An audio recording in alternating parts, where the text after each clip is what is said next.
It's a Downbeach Buzz real estate webcast. It's December 15, 2023. Downbeach Buzz, downbeachbuzz.com. And as usual, hi, Sherri Lilienfeld. Hello. You ready? We're live, and it's always a little nerve-wracking when we go live because you never know what's going to happen. All hell could break loose, but we're going to keep it together, aren't we? We'll do our best. Yeah, we certainly will. So anyways, brought to you by this great podcast, this webcast for December 15, 2023, covering all the events and happenings, and especially real estate for Ventnor, Margate, Longport, even Lower Chelsea. Sometimes we venture into Brigantine. And of course, Paul Skollich is our guy, the magic of mortgages. He's our guy, the sponsor there. And Downbeach Digital. You know, we do a lot of great web work, custom websites, PR and marketing here at Downbeach Buzz. Reach out and we'll tell you more about it. Rusty Silverman, Lifeguard Art, great sponsor. Support lifeguardart.com. Pro Shot Pickleball over there in EHT, Boscov Shopping Center, Pro Shot. Just go to playproshot.com. Fantasia, demolition and trash hauling. I always wanted to have a demolition advertiser, Sherri. They just are real good at knocking stuff down, man. Okay. I'm sure they have great stories too. That's Fantasia. And one-of-a-kind handmade jewelry. That's Nikki, the pretty girl right there from Rocks and Stars. You got to check out her Etsy page. It's amazing. And the Sourcing Center, because you never know when you need some IV hydration. The Petite Spa right there on Washington Avenue. The Sourcing Center in Margate. Oh, and a new author. We play pickleball. Everybody does something real cool on the Ventnor pickleball courts. And this is Punderful Pam. She's from Ventnor, and she also has a home in residential. Actually, it's suburban Philadelphia. Her new book, A Punderful Life. Aw, that's cute. You can. It's a great, funny book. It's all these awesome all these great puns, and it's available for pre-order on Amazon. So, Sherri, where do kittens get their fur from?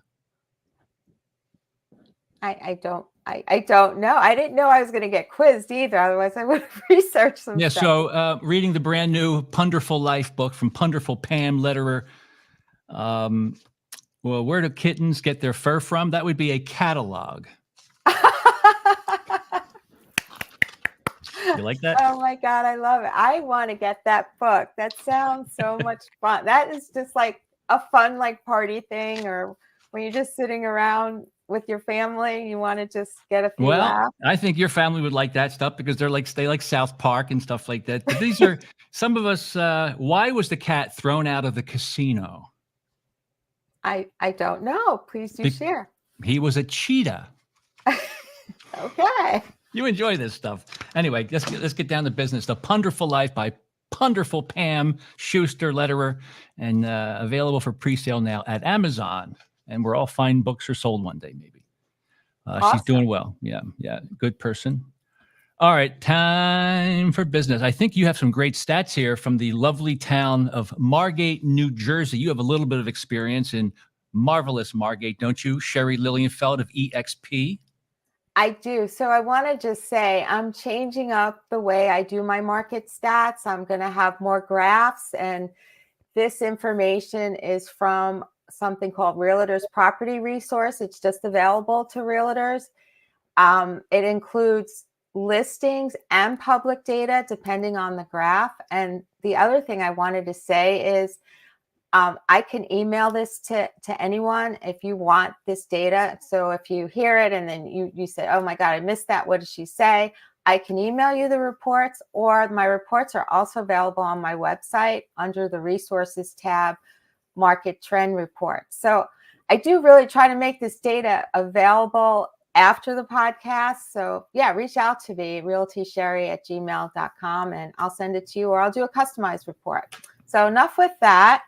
The first page, you know how I love to talk about absorption rate. You always make fun of me. Basically, absorption rate is the months of inventory, right? So if you look at that number on the bottom, 3.66 months of inventory.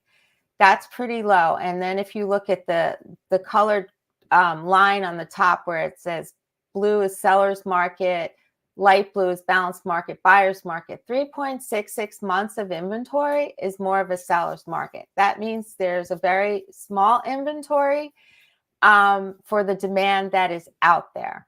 The other thing I want to highlight on this chart is list to sold price. So that number is 93.9% list to sold.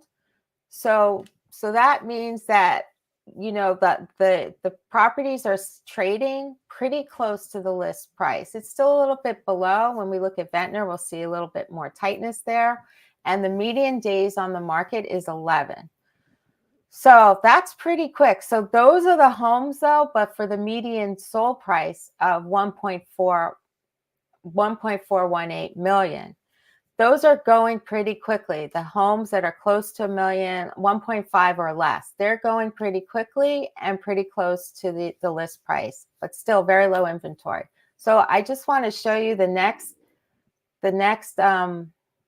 graph, which since we love to talk absorption rate and month supply, and you always ask me, how has this changed? Where have we been? If you look at the beginning of this graph, November 2018, we had 15 months supply of inventory.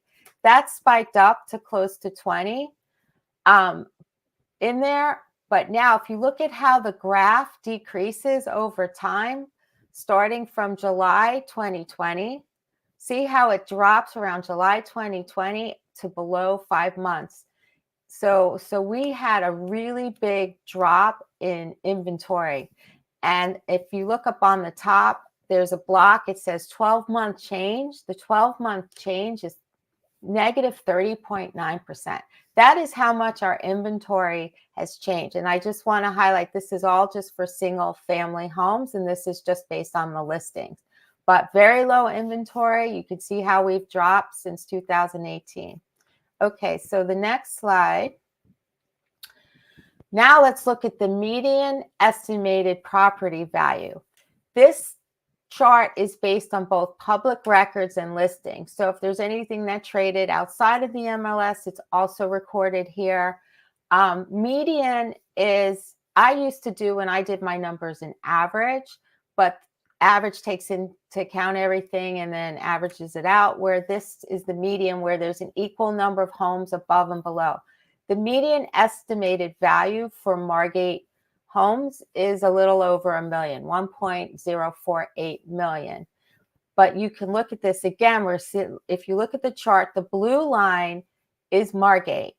Margate is above what is average for the county in New Jersey and the US. We're well above that. But in previous podcasts, I said that the average sale price was around $500,000-600,000. And you can see that average sale price in the blue line, that stayed there from July 2008 all the way to September 2020. And then right at September 2020, that's when you see the spike from the average, the median sale price went from about $500,000-600,000, and now we're up over $1 million.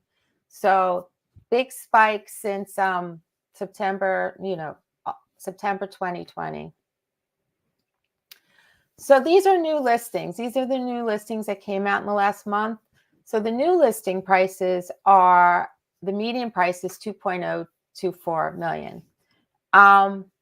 This number, again, since November 2018, it was under $1 million, a little bit over 500,000. Now we're up to 2 million. Big spike in where we were. So this is everything we've been saying. Like I said, I like these charts because for the visual people, you could see a graph and you're like, oh my God, now I see it. Like I could see exactly where things spiked and where they were, and they were there for a really long time. And all of a sudden, 2020, we all know what happened in 2020 in the real estate market and the world, and things just spiked right up. So let's look at the next graph, please.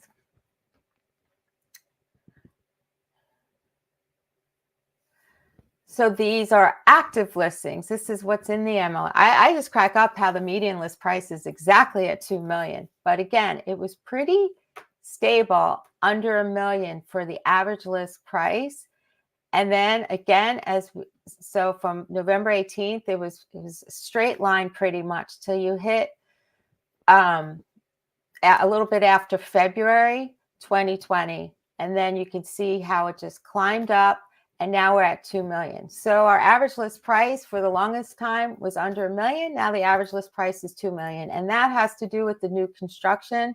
New construction homes are 2 million and above. And that's why we're seeing, and we have a lot of new construction. That's why we're seeing the average list price go up.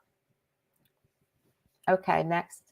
So these are pending sales. Pending means properties that are under contract. They're not on the market anymore. There's a contract in place. And I always find that it's interesting that the median price for pending sales is a lot less than what's on the market, which is why there's really no inventory for the buyers out there. 1.2 million basically is the median list price for what's pending versus what's active, which is 2 million. So the buyers out there are less than, around $1 million, $1.1 million, $1.2 million, but the inventory is 2 million and above. So, and also looking at the graph, again, predictably, we see in July 2020, that's when things really started going up. But also the pending properties, 4 pending properties. There's like not a lot going under contract. Anyway, so that's, again, the story is the same. And this is what's sold recently. And again, that median sold price of 1.2 million is a lot less than what's active out there in the market. And again, looking at the graph, it's kind of stable from 2018 to 2020, and then peaked up to where we are now. So in 2018 to 2020, we were about 500, 600,000. And now we're up to 1.2 million. That's a big jump. And if people want to get the detail, maybe get a copy of these slides, what do they do, Sherri? Oh, they will email me. There, you have it nice and big, realtysherri@gmail.com. I changed my email recently. So to try to make it easier, realtysherri@gmail.com. So let's talk about Ventnor a little bit, just to compare it to Margate. Ventnor also very low inventory, seller's market, 3.3 months of inventory. It's super low. I love to look at their list to sold prices, 99.1%. So pretty right on target, but the median sold price, a lot lower than Margate. So stay right there with the list to sold price, how important that is. So tell me if I'm right or wrong, but the list to sold price is at 99.1%. That means that when the realtor had to did all his comp research, he put a number on that property for sale, and the average was just less than 1% off. So that was accurate pricing, is what you're saying? Yeah, accurate pricing, good demand for those houses. Yeah, so they didn't price them ridiculously. They were pretty much right on. They were right on target. 99.1% is pretty good statistic. What's the downside? What's the downside of somebody coming in and listing it at too high a price, thinking, well, we could negotiate from there? What's the downside of listing a property way too high? So when you list it too high, especially everyone hears and knows it's a seller's market. So you're listing it high, yet it's not selling. So then the home gets stigmatized. People are like, what is wrong with this house? Like, why isn't it selling? What's the problem? And then so it becomes stigmatized. So then it sits on the market longer. Then you drop the price. So really, is it true that you can take it off the market and then all of a sudden that little spinning counter days on market goes back to zero? Does that happen sometimes? It happens a lot. It happens more with like I'll say the newer construction homes, because you put them on the market, it's not even built. And a lot of people just have a really hard time buying something unless they can touch it and walk through it, see it. So yeah, a lot of newer construction, they'll go on the market for a while. If it's not under contract, they'll relist it. But if you're working as a buyer's agent, like, I always check the history of a home. Like, I let my buyers know, well, by the way, just because this just hit the market at this price, you should know it's been on the market for X amount of time and it started at this. I give them the whole pricing history, so they can make an educated decision. So you know me, I'm always about the data. I love the data. I love analyzing the data, and I love using the data to make educated decisions. But when someone's doing research, they do have to realize that even on a place like Zillow or a lot of websites that provide some real estate data, that looking at the history of that property and how many times the price has been raised or lowered, or if it's been taken off the market, that can tell you a little bit about that property and make you more inquisitive, right?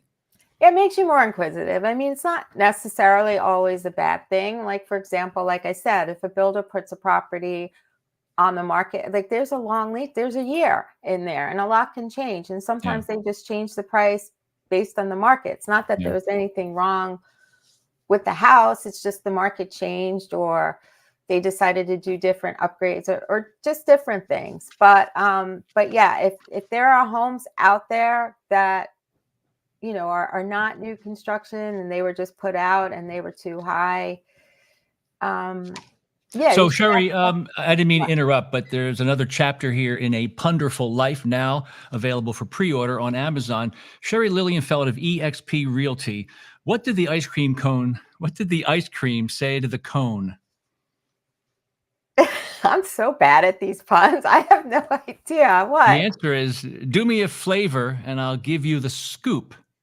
All right, get back. Yeah, there you go. That's from the brand new A Punderful Life by Punderful Pam Schuster Letterer, available for now. Well, right now, that book. It's available for pre-order on Amazon. Okay, well, we got maybe for Hanukkah, right? Maybe, or for Christmas. Hanukkah, the last night was yesterday. Yeah, I know. But you can always slip an extra gift there, not an extra candle, but an extra gift maybe. Okay. All right, so we're not done with Ventnor. I just wanted to see if I know you love puns. We all love puns, guys. So the month supply. So we're looking at the absorption rate now, aren't we? Is that correct? Oh, I got to get it for you. There we go. There we go. Yeah, I can't really see it. And then I'm going to zoom out. Here we go. Zoom out. Okay, that's good. So so what I really also wanted to show is this graph that shows over time the month supply. Like, Ventnor was around 11, 12, November 18, and look at how it dropped. Again, predictably, in 2020, the inventory just plummeted. So 38% decrease in the last 12 months in inventory. You always ask me, what's normal, what's typical? Well, what was normal and typical is what we had in 2018. All right, so we can go on. Yeah, almost. Me, I have a lot of interest in comparing smaller markets along the shore, finite land, finite inventory, really no place to build additional homes necessarily. I like comparing it to other markets around the world and around the country, because we are somewhat protected here from some of the real estate chaos. We're getting affected, but not as much. I think you and I are in agreement with that.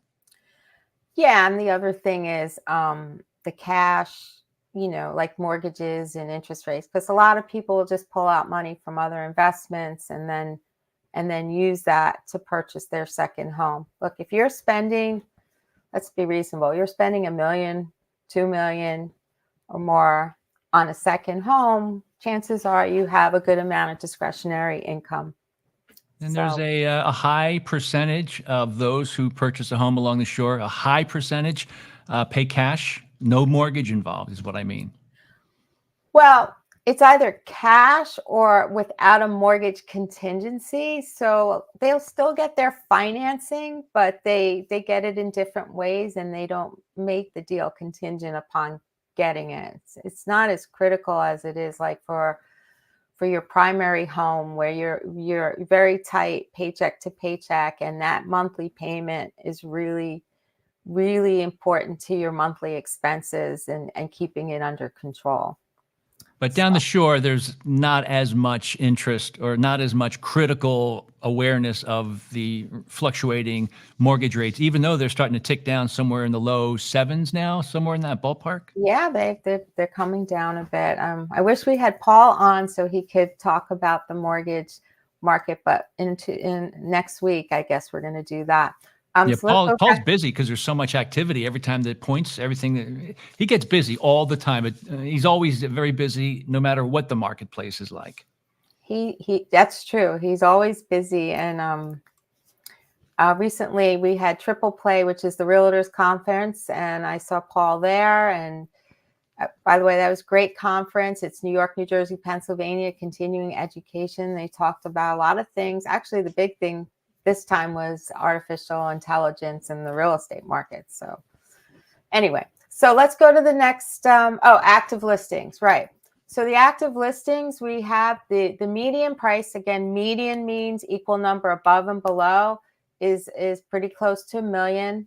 But look at the graph. If you look at the graph, again, that started in Ventnor. It used to be around 400,000, and that was pretty stable. And then again, boop, right up to 1 million. So that's over doubling the median price in Ventnor. And so not too many properties. But the pending, again, just like in Margate, the pending median price is half of that. Just like in Margate, where the listing prices are 2 million, but what's going under contract is about 1 million. Median list price of what's going under contract in Ventnor is $545,000. So I say this all the time: if you have a home that's not new construction but in good condition, and you want to put it on the market, that's really where the demand is. There's a lot of pent-up buyers for homes where they're not going to spend 2 million. They want to spend 500, 600. So those would be more homes that are been renovated in nice condition, but not necessarily the new construction with 5 bedrooms, 4.5 baths. And if I think we talked about it before, but I'm always amazed by this. How long does it take? So we know what the listing price is when they put it up on the market, when you're selling a house. How long does it typically take on average to find out what the actual contracted price agreed upon by both parties? When do we, as the public, know about that? When it gets registered with the county? What is that? Sherri Lilienfeld of EXP Realty. So the public knows, yes, when it gets registered with the county and then it becomes public records. But realtors would know. So typically, right after it's sold, the realtors will update it in the MLS. So the public doesn't really see the solds, right? They just see, unless you're getting a report from your realtor of solds in your area, you just really see the active. So the realtors would know what it sold for as soon as the agent updates it in the MLS. And the county kind of lags about 3 to 6 months after that, to be perfectly honest. They're kind of slow about updating the public records. So, Well, yeah. it sounds like you are making the case why it's so important to have a representative on your side to really find out what something's worth, what to offer, how to list it. That's why you have to really hire yourself really a good, experienced real estate professional. Otherwise, what are you following, Zillow for all your data? Everything's going to be out of whack. Yeah, So sometimes Zillow's data, so basically Zillow gets a lot of their data from the MLS. Like when you see these websites, they're getting it from the MLS and the public records. So sometimes when it feeds in the data from the MLS, the syndication from the MLS, it doesn't come in right. Like I saw my house was like up for sale. It showed it sold. It got all jumbled like in the data transmission. It was kind of weird. And actually where I find that data is really bad is in the condo buildings, because somehow it jumbles it up from unit to unit. When I was working with a client who was selling his property and Zillow was showing he had bought it like 2 years prior. Well, the guy had owned the property like 18, 10 years or so. Again, like in the condo buildings, I find that data, you always got to verify it. And keep in mind your realtor, assuming you have a buyer's agency agreement or a listing agreement, has a fiduciary responsibility to you. That means we work for you, and our duties are to you. Our loyalty is to you if you have that agreement, and we need to work honestly and diligently on your behalf. So you were speaking about condominiums, and there's a good handful down here along the coast, the Downbeach area, Absecon Island. And if you want to do some research into buying into a condo, selling a condo, we were talking about how sometimes all the data is not there, such as some fees like homeowners association or condo fees. They're not always listed in the listing. And what about upcoming assessments? The property is getting ready for a big giant project of some sort. So you have to keep that in mind. Those are some of the things that are not as consistent as they could be. And of course, taxes. Yes, we know what the current tax is for that property, but once the house gets sold and within the next 12 months, it's going to be reassessed at a higher level. So these are all numbers that a buyer needs to be aware of. And people like you, Sherri, you're a numbers person. You can identify some of those missing data points and how beneficial that could be. So in the MLS, when we list a condo, we are required to list the HOA fee, and then if there's a parking fee. Sometimes I've seen those fees that are listed are a year or two off. The other thing is assessments. So there's not a required field. So anyway, with the condos, I a lot of times get people call me and they'll say, "Hey, what are the HOA fees for this listing?" Because again, and real quick, a HOA fee is similar to a condo fee, and a assessment are additional charges to the people living in those condos because they want to collect money and do a big project, whether it's landscaping or it's structural or put new elevators in, right? Yes, assessment is like, yes, for a special project, it's additional above and beyond your typical monthly or quarterly fees to the condo association, which are called the HOA fees. So, but like I said, that data, we were talking about how the data syndicates to websites like Zillow and stuff. That doesn't come through. It's in our MLS. We have it. It's a required field, but people often call me, what are the taxes? What are the HOA fees? So I have to look it up in the MLS and get it. But also, like I said, sometimes the numbers that are in the MLS could be old, or if the listing gets old, then they get outdated, which happens sometimes too. You have a listing that's listed for 6 months or more, you need to update those numbers. The other thing that's supposed to be either in the remarks or the realtor remarks, which is something only the realtor can see, are if there's a special assessment, you should disclose that. And if you're working as a buyer's agent for someone buying in the condo, that's like the first thing you ask. Are there any current assessments or planned assessments? So those are the questions that we ask. And also part of a condo contract, we get a copy of the budget and meeting minutes, because if you read through them, you could see, even if they didn't approve any future assessments, they're not on the books, you can see if there's items that they talk about from a maintenance level that could potentially come up after you buy a place. I just got this fax in. For some reason, the viewers and the watchers of the Downbeach Buzz real estate webcast, they're still using fax machines and beepers. I'm not sure why that is, but we hope to bring them up to speed here on downbeachbuzz.com. So a letter just came in. Dear Sherri, this is the Ask Sherri portion of the program. How important is it for a representative of a realtor or maybe a home seller or home buyer? How do you make sure that potential buyer, you're disclosing the fact that, hey, is there going to be a pickleball court built next door to me to drive me nuts? And is there a short-term rental party house anywhere in the area? Now, it sounds like I'm joking, but how do you deal with those things? Because those could possibly and likely become true. So it's funny because this also came up in Triple Play, our conference. You know, you as a realtor are expected to know what is going on in the community. And that if something happened, like you said, like a big pickleball court was being built right behind you, and you didn't tell them, they you can actually get sued because people will say, well, you should have known because you are an expert in that community and like you should have known this, because a realtor would say, well, I didn't know. But that's not good enough. You're supposed to know. Your job is to know these things. So yeah, your realtor should be on it, on what's going on in the community, and notify people. You know, it does say in the contract buyers need to do their due diligence, but you know, the reality is it's going to come back to the realtor. Like, you live there, you should know. And how would you answer if I were to ask you, hey, I want to buy into this neighborhood? Are there any short-term rental issues I need to be aware of? How do you answer that question? How do you deal with that?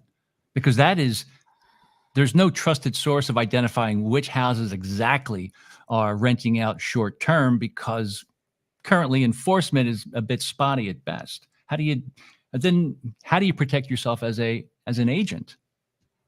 Well, I would tell them what the current short-term rental ordinances are. I would tell them as best as I can how many homes there are, but it is changing too. And as you know, every municipality is different, but we're in a vacation community and there are rentals and there will be rentals, and the short-term rental ordinances are under transition. But Sherri, what if I ask you the specific question? Hi, Sherri, I'd like to buy this house. I want to know if there's a commercial property next door. I'm going to make it a little tougher because these short-term rentals are legally considered Yeah. commercial. Well, so you would do research to see if any mercantile license was pulled, because that's what they need, a mercantile license as a commercial property. So you would do that research, and you have to spend some time at City Hall asking questions, even about an oil tank. Like, you're supposed to find out in the tax records if there ever was an oil tank on a property. Even if you're told by the sellers no oil tank, there never was an oil tank, always go and check the tax records, because a lot of times it'll tell you if there ever was an oil tank, things like that. So you have to get very friendly with people in City Hall, and you have to ask a lot of questions. There you go. So is there any other topic that You got you to would? change your screen. Oh, I'm sorry. I was, wait a second. I got it right here. Hold on. Here we go. I don't like looking at myself. Well, no, I'm sorry about that. I'm sorry about here. There, better. Yeah, but there's a fairly sizable portion of the Downbeach Buzz Real Estate Webcast followers and watchers. They go, oh, you know, our ratings go up when you're on the screen full time, and I am reduced to a very small square. Okay, That's whatever. that's what the data says. Okay, All right. So sold listings, we did the pending listings, and before the pending, contingency. Explain the idea of what a contingency is. Sometimes you see that posted on a listing that was for sale, and it looks like it's gone to the next step.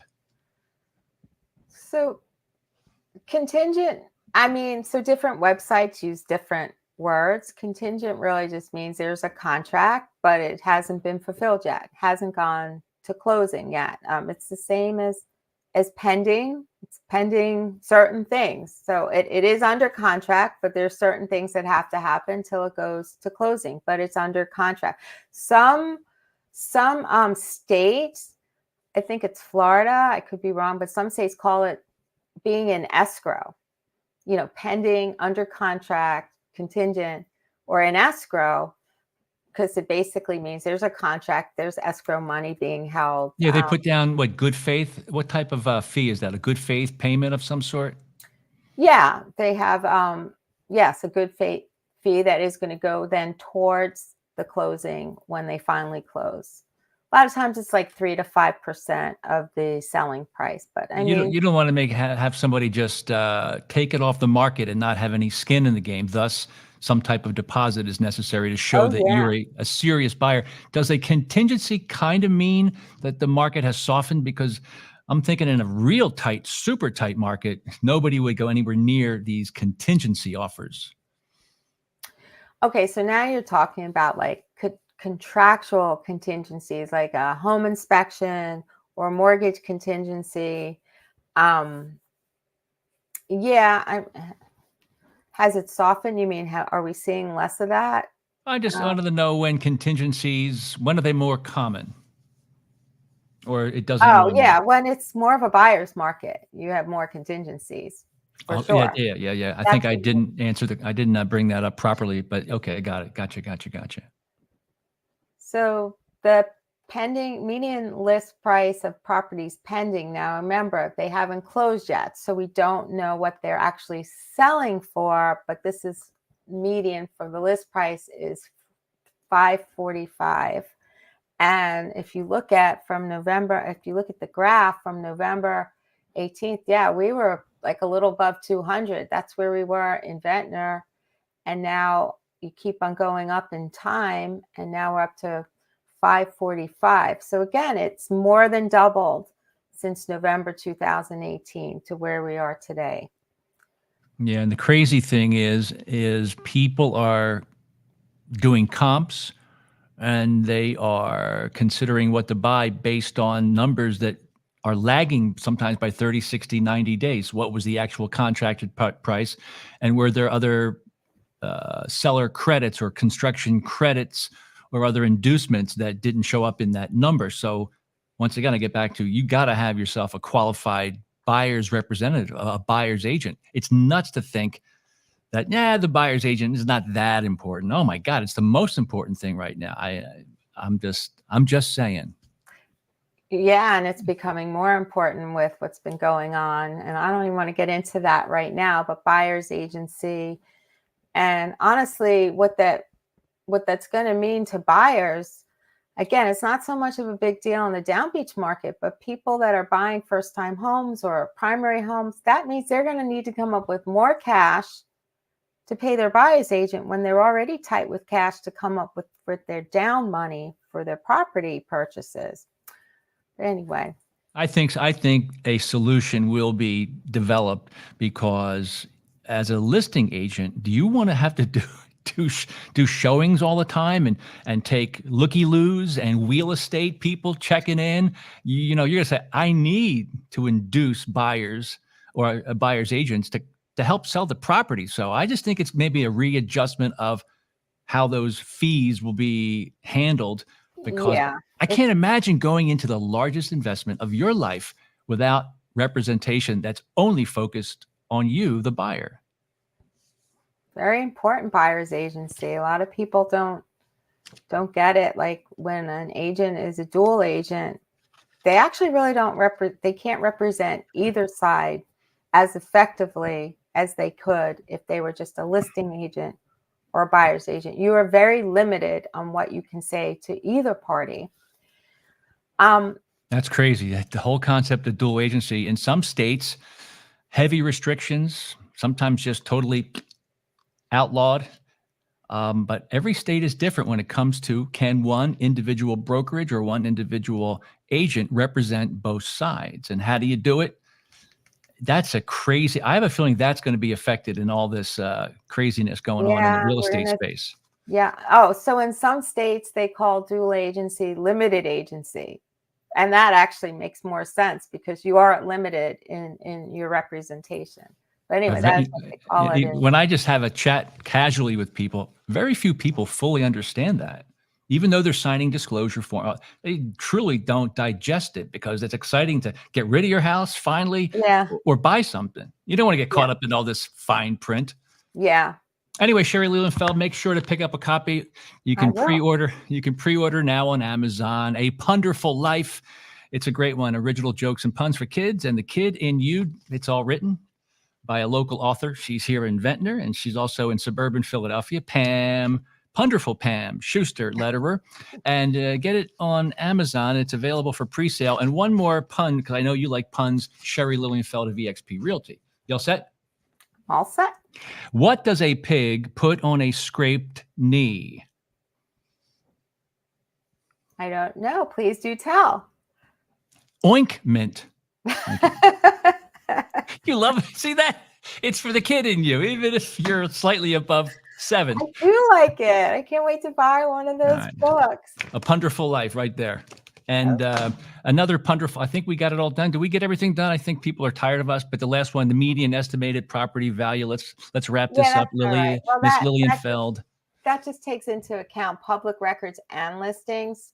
It's a little bit higher than what's been going under contract. But again, you could see, look, the 12-month change, if you look at the top right block, it says the block, 11.8%. That's just this last year. Properties values have more than doubled. They went from, I was looking at Atlantic County. It's interesting. Atlantic County and Ventnor are kind of right on top of each other in property values and everything, where Margate is above that, but went from around 300,000 to over 600,000. Again, like I said, more than doubled since, July 08, and it was pretty steady till 2020. As predicted. I'm saying you're insane if you don't hire a realtor, an agent to represent you that really knows how to find out the true value of these assets down the shore: Margate, Ventnor, Longport, Lower Chelsea, Brigantine, and sold listings. Let's wrap this up. Ventnor sold listings November 2023. Sherri Lilienfeld of eXp Realty. Yeah, so the median sold price is $460. So these are what actually went to closing. These are the prices per the MLS after they close. And again, if you remember, the list price is over $1 million. So what's selling is around the $400,000 or $500,000 range. So those are the houses that need to be going on the market. There's a great demand. All right, Sherri. I think we made people a little smarter today, right? Oh, yes. So we want to say, if you want any of these reports, please reach out to realtysherri@gmail.com. I will send you the reports so that you can be educated and tell all your friends all these stats so you can show how smart you are in the local real estate market. A house in the middle of a